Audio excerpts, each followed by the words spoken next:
Hi friends, so in this video we are going to continue the same one, that is the difference between i3, i5 and i7, right? I'm going to explain only one difference between these three different processors.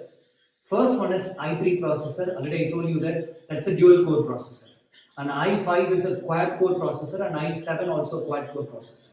So here major difference between this i3, i5 and i7. So that's the one particular technology Intel has introduced, that is a hyper-threading technology, right? So hyper-threading technology is available in i3 processor and i7 processor in major, but in i5 processor and one particular time, so Intel has released with dual core with hyper-threading.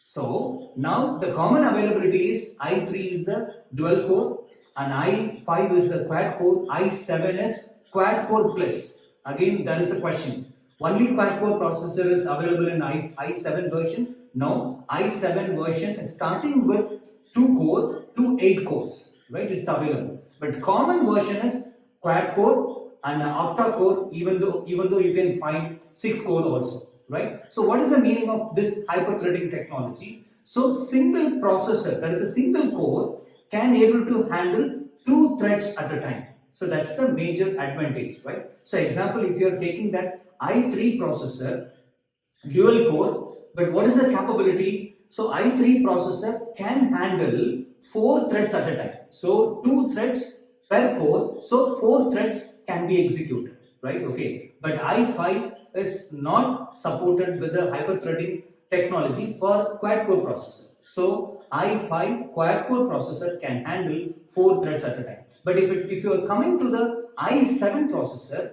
is a quad-core processor, it supports hyper-threading, right? So hyper-threading means again, so each core can handle 2 threads at a time.